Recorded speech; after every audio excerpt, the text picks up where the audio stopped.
नमस्कार साथियों, ये है सितंबर महीने के फर्स्ट वीक के करंट अफेयर का तीसरा वीडियो। इससे पहले हम 2 वीडियो क्रिएट कर चुके हैं। आप उन वीडियो को हमारे डोलचा अकेडमी यूट्यूब चैनल के प्लेलिस्ट में जाकर के चेक कर सकते हैं और साथ ही हमारे चैनल को सब्सक्राइब कर लें। शुरुआत करते हैं पहले क्वेश्चन के साथ। नंबर 51, 64वें रेमन मैग्सेसे पुरस्कार 2022 से किसे सम्मानित किया जाएगा। ये अनाउंसमेंट किया गया है कि 2022 में किन लोगों को रेमन मैग्सेसे पुरस्कार से सम्मानित किया जाना है। एक जानकारी बता दें आपको, रेमन मैग्सेसे पुरस्कार ही है जिससे कहा गया है कि ये एशिया का नोबेल पुरस्कार होता है।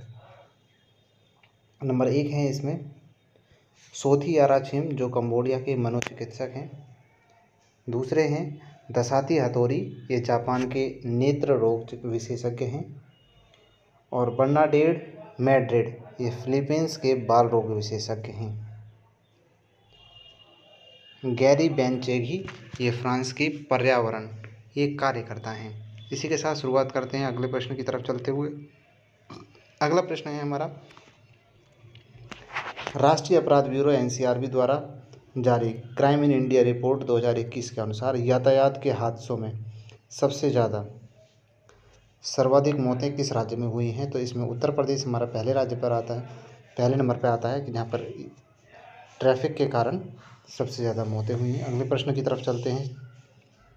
अगला प्रश्न है हमारा, यूरोपियन फुटबॉल महासंघ यूएईएफ का सर्वश्रेष्ठ खिलाड़ी के of the year player of the year 2022 का जो फुटबॉल खिलाड़ी, उसमें दोनों आंसर दिए गए हैं।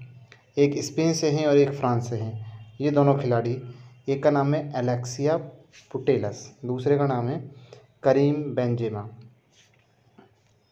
और अब चलते हैं अगले प्रश्न की तरफ। प्रश्न नंबर है हमारा 54।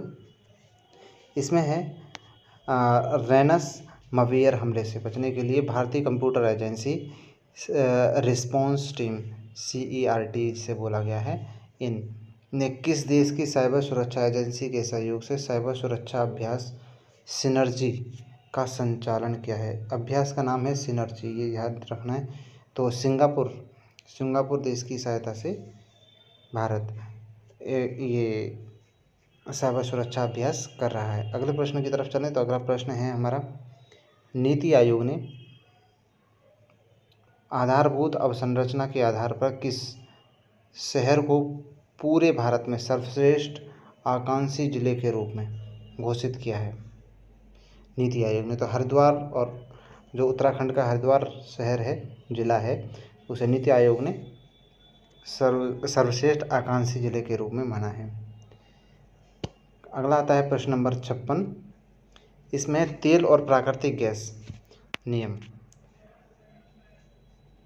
ONGC के अंतरिम प्रमुख कौन बने हैं, है ना। तो जो इसमें जो प्रमुख बने हैं राजेश कुमार श्रीवास्तव, ONGC के जो प्रमुख बने वो राजेश कुमार श्रीवास्तव बने हुए हैं। अगला प्रश्न आता है हमारा नंबर 57। द टाइम्स ग्रुप द्वारा प्रस्तुत 67वें फिल्म फेयर पुरस्कार 2021 की सर्वश्रेष्ठ अभिनेता के रूप में किसने जीता है। तो ये रणवीर सिंह हैं बॉलीवुड के, उन्होंने ये 67वें फिल्म फेयर पुरस्कार 2021 में सर्वश्रेष्ठ अभिनेता का पुरस्कार जीता है। इसी के साथ है हमारा अगले वाले प्रश्न में है कि केंद्रीय पर्यावरण मंत्री भूपेंद्र यादव ने भारत की 7500 किलोमीटर लंबी समुद्र तट रेखा की सफाई के लिए स्वच्छ सागर सुरक्षित सागर अभियान कहाँ से शुरू किया है। 7500 किलोमीटर यानी कि भारत की जो सीमाएं हैं समुद्र से लगती हुई, वो लगभग इतनी ही हैं, और उसी को पूरी की सफाई के लिए उन्होंने इस सुरक्षा अभियान को शुरुआत किया है पुदुचेरी। ठीक है, अब चलते हैं अपने अगले प्रश्न की तरफ। अगला प्रश्न है हमारा, कृषि त्योहार नुआखाई जोहार किस राज्य में मनाया जाता है। नुआखाई जोहार 2022 इस समय उड़ीसा में मनाया जा रहा है और ये एक कृषि त्योहार है। ठीक है, अगले प्रश्न की तरफ चलते हैं। प्रश्न नंबर है हमारा 60। प्रश्न नंबर 60 में कहा गया है कि भारत के नए राजदूत कौन चुने गए थाईलैंड से। थाईलैंड में भारत के जो नए राजदूत चुने गए, कुछ कंट्री इम्पोर्टेंट होती हैं जिनके राजदूत के बारे में हमें पता होना चाहिए। उसी तरह से थाईलैंड है, ये नागेश सिंह हैं जो भारत के नए राजदूत नियुक्त किए गए हैं। प्रश्न नंबर है हमारा 61। लग्जरी कार निर्माता कंपनी मर्सिडीज बेंज इंडिया के नए एमडी और सीईओ कौन बने हैं? यानी कि मर्सिडीज़ के भारत में एमडी और सीईओ बने हैं संतोष अय्यर। ठीक है, संतोष अय्यर हैं, ये भारत में बने हैं इनके। इसी के साथ आता है हमारा प्रश्न नंबर 62। किस भारतीय को संसदीय संघ सम्मेलन का अंतर्राष्ट्रीय कोषाध्यक्ष चुना गया है? तो ये CPA के अनुराग शर्मा को चुना गया है अंतर्राष्ट्रीय कोषाध्यक्ष के रूप में। अब चलते हैं अपने अगले प्रश्न की तरफ। अगला प्रश्न है हमारा, भारतीय प्रतिभूति और विनिमय बोर्ड के चौथे पूर्वकालिक सदस्य के रूप में किसे नियुक्त किया गया? यानी कि सेबी के जो पूर्वकालिक सदस्य हैं उनके रूप में किसे चुना गया है? तो अनंत नारायण गोपाल कृष्णन को नियुक्त किया गया है। अगला प्रश्न है हमारा प्रश्न नंबर 62।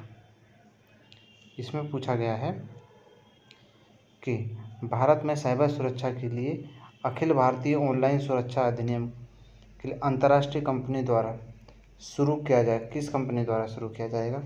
तो भारत में साइबर सुरक्षा को जो गूगल अमेरिका से है, ठीक है, उसकी सहायता से ऑनलाइन सुरक्षा की जो देने वाला है ये किया जाएगा। इसी के साथ अगले प्रश्न की तरफ चलते हैं। प्रश्न नंबर है हमारा 65 और इसमें पूछा गया है, केंद्र सरकार ने केंद्रीय शिक्षा बोर्डों में एक रूपता लाने के लिए किस नाम से एक नया वियामक स्थापित करने की घोषणा की है? एक परख नाम से नया नियामक स्थापित किया गया है केंद्र सरकार के द्वारा, ये शिक्षा बोर्ड से संबंधित है। इसी के साथ अगला प्रश्न है हमारा नंबर 66। अफ्रीकी मूल के जो लोग के लिए अंतर्राष्ट्रीय दिवस 2022 कब मनाया गया? तो 31 अगस्त को अफ्रीकी मूल के जो लोग हैं उनके लिए अंतर्राष्ट्रीय दिवस 2022 मनाया गया। इसमें आगे आता है प्रश्न नंबर 67। इसमें पूछा गया है, राष्ट्रीय लघु उद्योग दिवस 2022 कब मनाया गया है? तो ये भी 30 अगस्त राष्ट्रीय यानी कि national small industry day NSID, ठीक है, और ये 30 अगस्त को मनाया गया। अगला प्रश्न है हमारा नंबर 68। राष्ट्रीय खेल दिवस 2022 कब मनाया गया? तो 29 अगस्त को राष्ट्रीय खेल दिवस मनाया गया, हर साल मनाया जाता है। इसी के साथ हमारा अगला प्रश्न 69। परमाणु परीक्षण के खिलाफ अंतर्राष्ट्रीय दिवस 2022 कब मनाया गया है? 29 अगस्त को ही, जिस दिन हम खेल दिवस मनाते हैं उसी दिन ही, और इस अंतर्राष्ट्रीय परमाणु परीक्षण के खिलाफ दिवस मनाया गया। इसमें जितने भी परमाणु देश हैं उनसे कहा जाता है कि वे परमाणु शक्ति का ज़्यादा से ज़्यादा विकास ना करें। अगला प्रश्न है हमारा, राष्ट्रीय पोषक सप्ताह 2022 कब से कब तक मनाया जा रहा है? पोषक सप्ताह यानी कि नेशनल न्यूट्रिज्म डे वीक, तो 1 से 7 सितंबर तक राष्ट्रीय पोषक सप्ताह के रूप में मनाया जाएगा। अगला प्रश्न है हमारा, विश्व नारियल दिवस कब मनाया गया है? तो विश्व नारियल दिवस कोकोनट डे 2 सितंबर। अब ये जानना ज़रूरी है कि ये पोषक सप्ताह या फिर दिवस क्यों मनाए जाते हैं। ये इसलिए मनाए जाते हैं कि कोई की चीज़ है उसकी जागरूकता के लिए, ताकि उसके विषय में लोग ज़्यादा सोचें, कम से कम एक साल में एक बार इतना सोचें कि उसकी जो बचत है या उसको बढ़ावा देना है जो वह पूरा किया जा सके। इसी के साथ चलते हैं अपने लास्ट क्वेश्चन की तरफ। लास्ट क्वेश्चन है हमारा ये,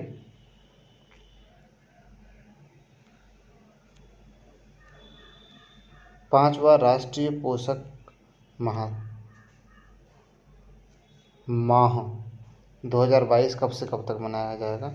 तो अभी हमने पढ़ा सप्ताह, तो 1 से लेकर के 7 तक, तारीख थी सितंबर की, लेकिन इसने पूछा है कौन सा माह मनाया जा रहा है। तो माह भी इसमें सितंबर माह 1 से लेकर 30 सितंबर तक ये 5वां राष्ट्रीय पोषक माह दिवस मनाया जाने वाला है।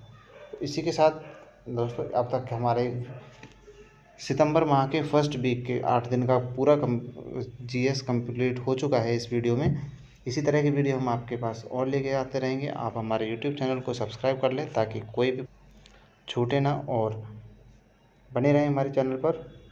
मिलते हैं अगले वीडियो में, तब तक के लिए जय हिंद।